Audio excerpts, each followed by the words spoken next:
경합 지역에서 해리스 부통령을 제치며 승리에 필요한 국내외 금융시장은 온종일 출렁였습니다. 달러 강세에 트럼프가 미국을 가상자산의 중심지로 만들겠다며 공약까지. 그런데 이 거래소들 무더기로 문을 닫게 될 수도 있습니다.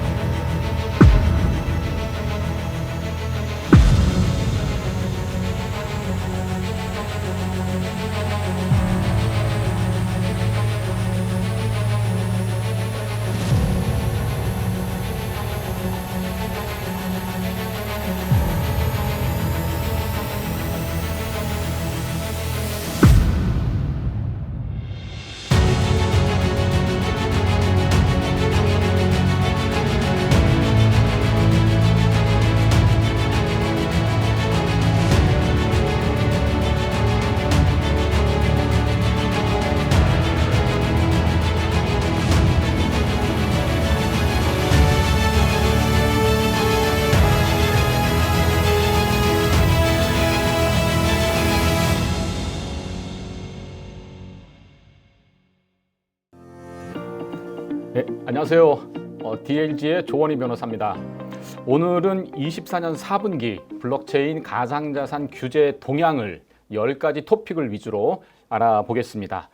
24년 어려운 한 해였죠. 여러 가지로 어려웠는데 그래도 연말이 좀 가까우면서 여러 가지 좋은 소식들 들리고 산업계에서도 내년에는 뭔가 조금 좋은 일들이 있지 않겠나 하는 그런 긍정적인 예상들을 조금씩 내놓고 있습니다. 그래서 4분기 하나씩 토픽 알아보겠습니다.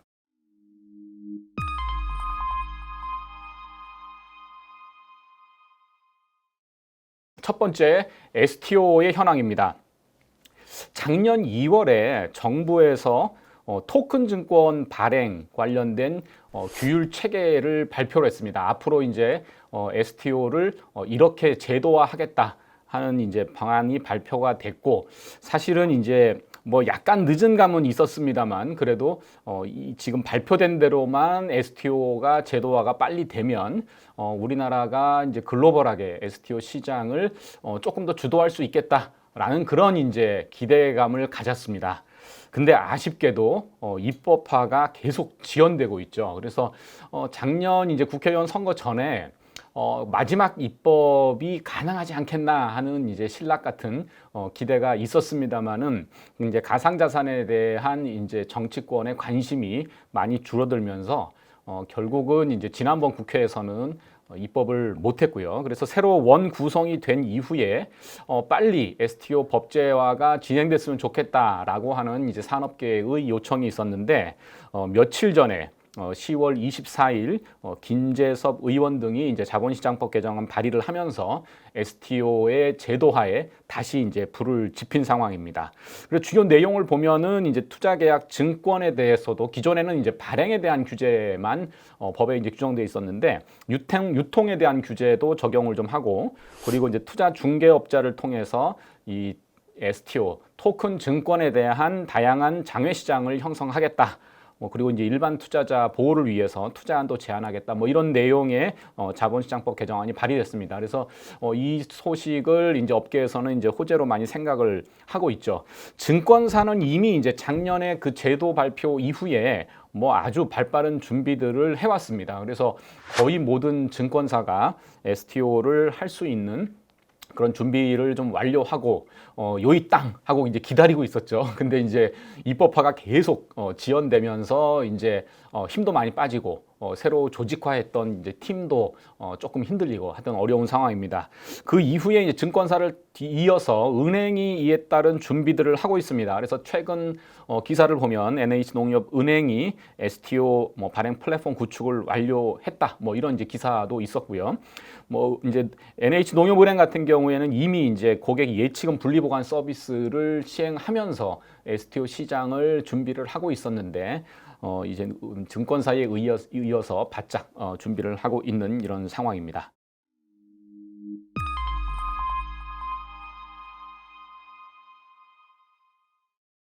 자, 두 번째 토픽은 이제 가상자산 사업자입니다.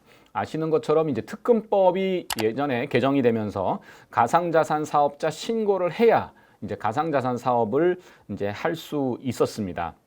근데 이제 이 신고는 이제 계속 갱신하도록 돼 있었죠. 그래서 지난 8월에 업비트를 시작으로 해서 현재 5대 거래소의 가상산 사업자 갱신 신고 제출이 완료됐습니다. 그러니까 원칙적으로는 이제 45일 이내에 그 신고에 대한 수리 여부를 결정해야 되는데 지금 이제 가상자산 이용자 보호법이라든지 여러 가지 관련 이슈들이 있다 보니까 아직까지 이제 갱신 수리 여부가 확정된 곳은 없습니다.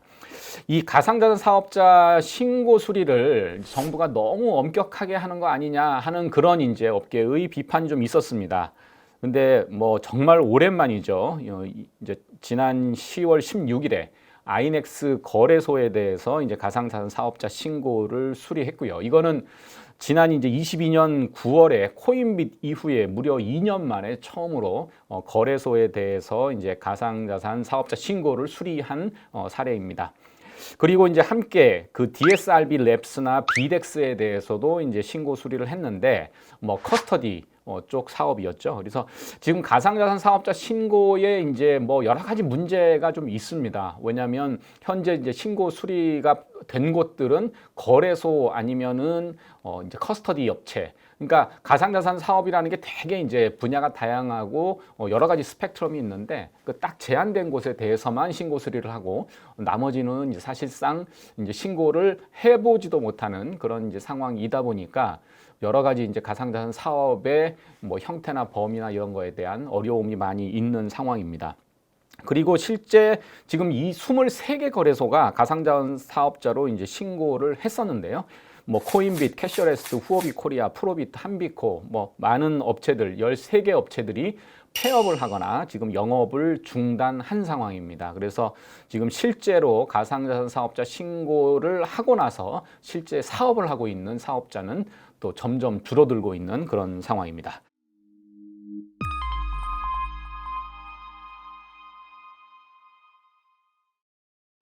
자, 세 번째 토픽은 과세입니다. 이거 계속 연기되고 있죠. 그래서 2022년 1월에 시행하겠다라고 했다가 23년 그리고 이제 25년 내년 1월로 사실은 연기됐습니다. 근데 이제 최근 정부에서 다시 27년으로 연기하겠다라고 이제 과세 연기를 이제 발표했죠. 이거는 현재 지금 문제되고 있는 금융투자소득세, 금투세 폐지하고 같이 이제 연결돼 있습니다. 이제 가상자산에 대한 양도세도 결국은 이제 금융투자소득에 대한 세금이다 보니까 이제 금투세를 폐지할 거냐, 유예할 거냐, 뭐 이런 이제 논란이 계속되고 있는 상황에서 가상자산에 대한 과세를 할 수가 없어서 27년으로 이제 연기가 된 상황입니다. 현재 입법안으로 나왔던 것은 이제 가상자산에 대한 소득을 이제 기타 소득으로 분류하고 이제 기본공제 250만 원까지 그리고 최대 22%의 세율을 부과하겠다라고 하는 게 이제 가상자산 과세의 골자였는데요. 어찌됐건 이제 앞으로 2년 반 조금 안 되겠네요. 2년 좀 넘게 유예가 된 상황입니다.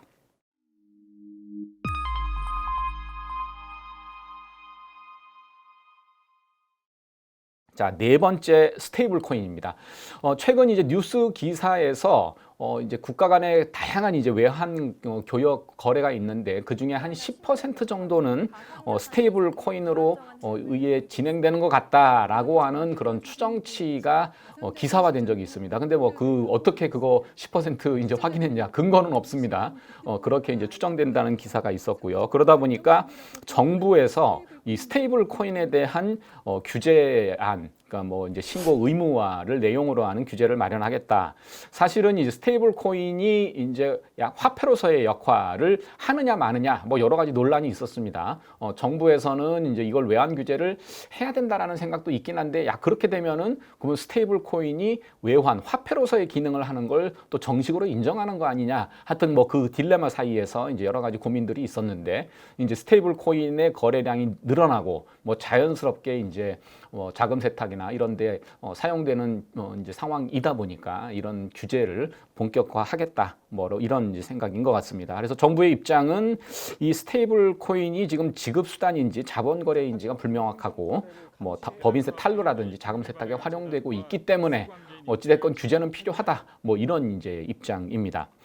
그런데 이게 좀 맞물려서 이제 이번 달에 뉴욕의 남부지검 스테이블 코인의 가장 대표라고 할 수 있는 이제 USDT 테더에 대한 수사에 착수를 했습니다. 이것도 이제 자금 세탁 관련된 이제 혐의로 이제 수사를 한 건데요. 어쨌든 이제 스테이블 코인에 대한 그런 이제 정부 당국의 규제가 이제 조금 더 본격화되지 않겠나라는 그런 이제 생각입니다. 주요 국가들의 코인 대응 정책인데요. 한국은 방금 봤고요. 일본 같은 경우는 현재 지금 외환법상 자본 거래에 준하는 의무 부과를 좀 하고 있는 거고요. 홍콩 같은 경우는 자본 거래를 인정하고 그 대신에 발행이나 유통을 규제하고 있습니다. 그리고 EU는 암호자산 시장 법률 미카에 대한 규제 대상에 넣고 규제를 하고 있는 상황입니다. 그래서 우리나라가 사실은 이제 규제에 대해서는 좀 느려요. 이게 이제 의도적인 이제 지연인지 아니면 그냥 방기인지 이거는 정확한 알 수는 없습니다만은 하여튼 조금 거리를 두고 뒤를 따라가고 있는 그런 형국입니다.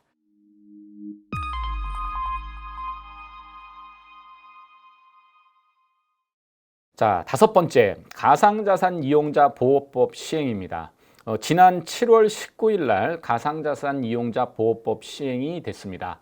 가상자산과 관련된 전체 법을 만들자 하는 그런 이제 논의가 있었는데 그게 이제 계속 지연되면서 이렇게 계속 지연되면은 이제 이용자들이 피해를 보지 않겠냐. 그래서 우선 이용자들의 보호를 위한 법을 먼저 만들고 그 이후에 이제 전체 프레임에 대한 법을 만들자 그래서 이제 1단계, 2단계 나누어서 입법을 이제 시행했고요. 그래서 먼저 이제 이용자 보호에 관한 가상자산 이용자 보호법이 먼저 제정이 돼서 시행됐습니다. 그래서 그 내용을 보면은 이제 예치금을 일정 정도 유지해야 되는 내용, 그다음에 가장 이제 이슈가 됐던 미공개 중요 정보 이용이라든지 시세 조정이라든지 이런 이제 불공정 거래 행위를 규제하는 내용이 들어가고요. 그리고 거래소가 가끔씩 이제 우리 무슨 일이 생겨서 입출금 중단한다 이래서 이제 이용자들이 피해를 보는 경우가 많다 보니까 임의적 입출금 차단 금지, 그리고 이제 이상거래 감시 의무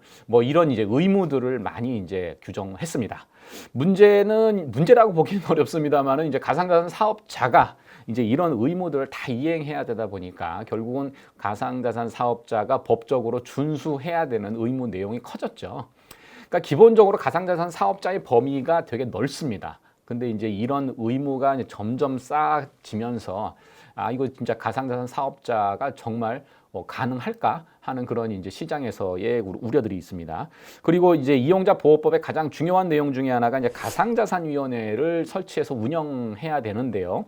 지금 이제 구성에 대한 논의가 계속 진행 중입니다. 그래서 이거를 어떤 위원으로 구성할 거냐에 대해서 여전히 좀 논란이 있는데요. 지금 현재 가상자산위원회가 출범이 되면 가장 현안으로 떠오르고 있는 이제 법인 계좌 이를 개설을 허용할 거냐 말 거냐. 그리고 이제 우리나라에 이제 그 비트코인이나 이더리움 같은 현물 상장지수 펀드 ETF를 도입할 거냐 말 거냐.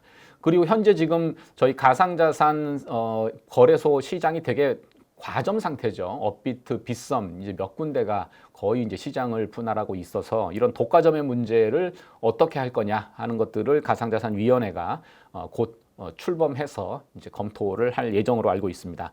이 가상자산 이용자 보호법이 시행되다 보니까 거래소가 아무래도 위축된 상황입니다. 그래서 이제 상장 건수가 이제 급격하게 감소를 했죠. 그래서 1분기 71건, 2분기 75건에서 가상자산 보호법 시행 이후에 3분기는 45건으로 대폭 감소된 상황입니다.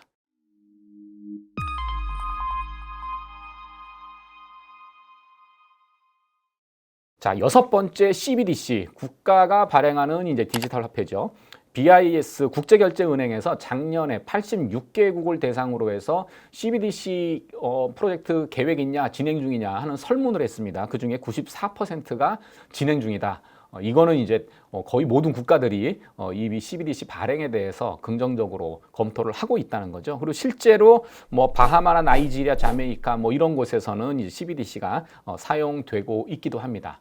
근데 CBDC에 대해서는 여러 가지 논란이 있습니다. 장점으로는 이제 통화 정책을 효과적으로 실행할 수 있다. 그리고 인플레이션이나 유동성 이자율 뭐 이런 것들을 효과적으로 관리할 수 있다. 뭐 이런 이제 장점들을 얘기하고 있는 반면에 단점은 개인 통제, 감시 수단으로 남용될 수 있다. 프라이버시 뭐 침해다. 그러니까 뭐 지금 같은 경우도 사실은 뭐 카드 사용하는 것들 카드사가 다 갖고 있으니까 뭐 영장이 있다거나 뭐 이러면 이제 다 해서 어디에 뭐 썼는지 다 확인할 수가 있는데 이제 CBDC가 발행이 되면 사실은 국가가 이제 그런 사용 정보들을 다 이제 관리하고 감독하다 보니까 그러면 이거 일거수일투족을 다 국가가 보는 거 아니야? 뭐 이런 우려의 목소리도 사실은 있습니다. 그래서 이 프라이버시가 상대적으로 좀 강한 미국 같은 경우에는 아직은 CBDC에 대해서 좀 부정적인 입장이긴 합니다. 우리나라 같은 경우에 지금 CBDC 프로젝트가 계속 진행이 되고 있고요. 그래서 한국은행이 내년 초에 이제 10만 명을 대상으로 이제 실거래 테스트를 시행할 예정입니다.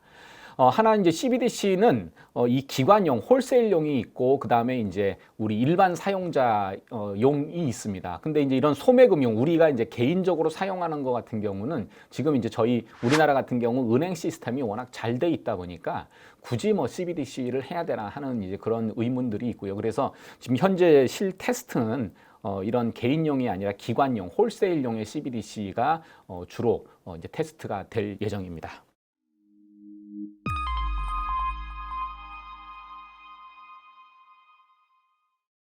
자, 그 다음에 이제 거래소 상장 폐지인데요. 얼마 전에 이제 국감 과정에서 이제 거래소에 상장됐던 가상 자산에 대한 이제 통계가 나왔는데, 지난 18년부터 24년까지 약 한 6년 반 정도죠.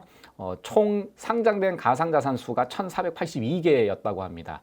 그 중에서 이제 517개가 이제 상장이 폐지됐는데 상장 폐지율이 무려 34.9%나 됩니다. 그리고 폐지된 이제 이 가상자산의 평균 상장 기간을 보면은 이제 2년 정도죠. 그래서 1년도 안 돼서 상장이 폐지된 게 약 100개가 넘었습니다. 한 20.7%. 그다음에 2년 미만인 경우가 54%로 집계가 됐습니다. 사실 상장 폐지율이 꽤 높죠.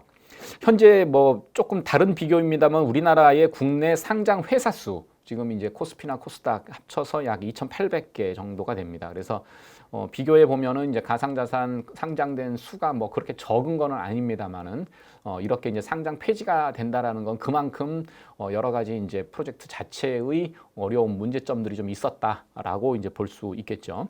그리고 이제 거래소에서 상장 폐지를 하려다 보면은 토큰 발행회사에서는 이 상장 폐지를 법원에서 다투는 그런 이제 효력정지 가처분 신청들이 계속 이어졌었습니다.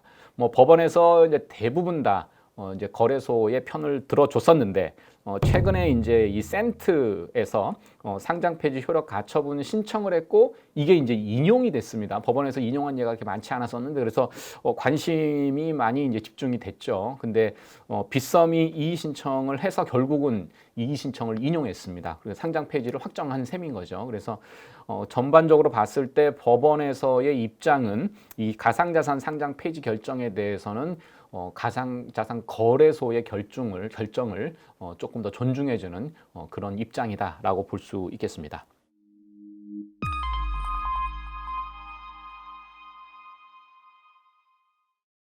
자, 8번째는 2단계 입법입니다. 아까 말씀드린 것처럼 이제 가상자산 이용자 보호법 1단계 입법이 끝났고요. 이제 2단계 입법을 사실을 해야 되는데 2단계 입법의 내용이 뭐냐? EU에서 이제 미카 우리가 흔히 이제 가상자산 시장 법률이라고 하는데 이 법에서는 가상자산을 어떻게 발행할 건지, 어떻게 유통할 건지, 공시할 건지, 뭐 불공정 거래를 어떻게 제한할 건지, 뭐 이런 것들을 포괄적으로 규정하고 있는데 말씀드린 것처럼 이용자 보호에 관한 내용, 제가 이제 빨간색 박스로 처리한 부분들이 우선적으로 이제 입법이 됐습니다. 이게 1단계 입법인 거고요.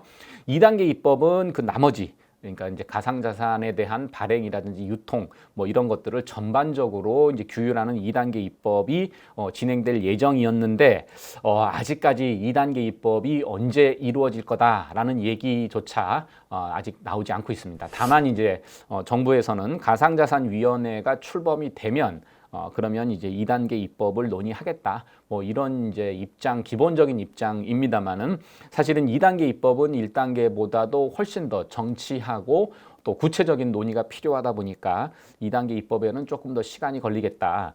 다시 말해서 이제 증권이 아닌 일반 토큰 코인에 대한 발행이나 유통은 당분간 국내에서 단기간 내에 이루어질 거로 기대하기는 조금 어려운 상황이다라고 말씀드릴 수 있겠습니다. 그래서 뭐 최근 들어서는 이제 이런 가상자산 발행이 법률에 의해서 허용되는 나라들로 가서 이제 발행을 하는 경우들이 다시 또 이제 발생하고 있습니다.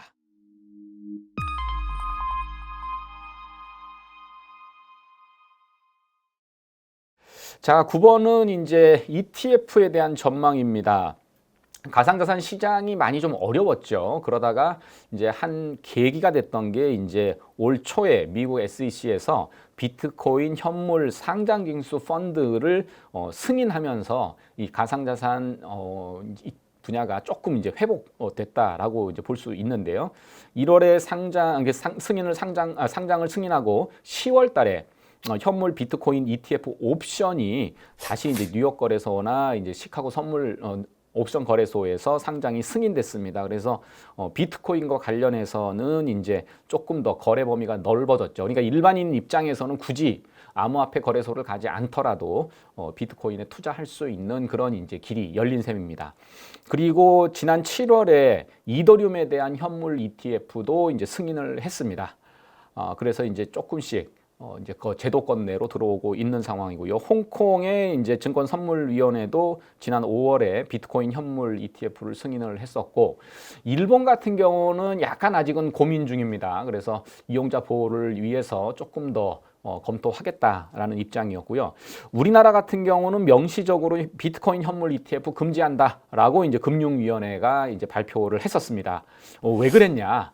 가상자산은 이제 이 기초자산에 해당하지 않는다. 그리고 이제 금융회사의 가상자산 소유는 현재 금지되어 있는 것이다, 원칙이다라고 해서 사실은 금지가 된 상태입니다.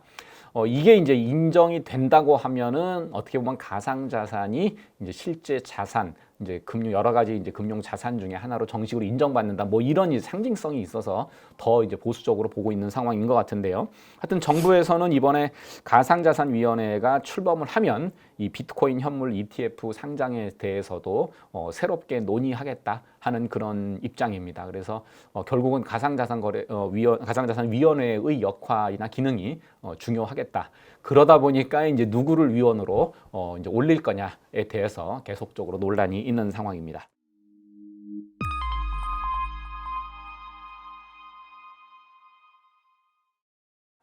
자, 마지막입니다.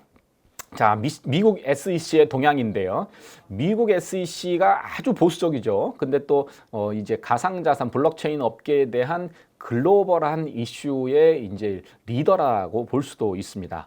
현재 지금 게리 겐슬러 위원장이 이제 가상자산에 대해서, 암호화폐에 대해서 아주 보수적인 입장이다 보니까 이 사람을 해임해야 된다, 본인이 퇴임한다, 뭐 여러 가지 이제 루머들이 있었습니다. 근데 하여튼 겐슬러 위원장이 며칠 전에 이제 암호화폐에 대한 기존의 강경한 입장을 고수하겠다 라고 이제 공식적으로 발표를 해서 퇴임은 아닌가 보다, 뭐 이렇게 이제 가닥이 잡혀가고 있는 것 같고요.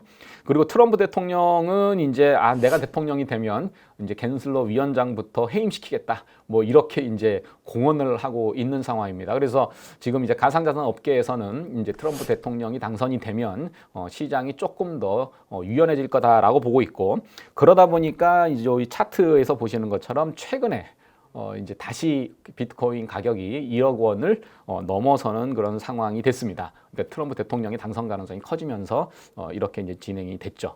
그래서 하여튼 미국 SEC도 이번에 트럼프 당선자가 당선이 되면 많은 변화가 있을 거다라고 생각됩니다. 자, 이제 4분기 10가지 토픽을 위주로 가상자산과 이 블록체인 산업계에 대한 동향, 규제 동향 한번 알아봤고요. 또 이제 트럼프 대통령이 당선이 되고 여러 가지 변화가 있을 텐데요. 이후에 다시 또 새로운 규제 동향을 가지고 찾아뵙도록 하겠습니다. 자, 이것으로 마치겠습니다. 감사합니다.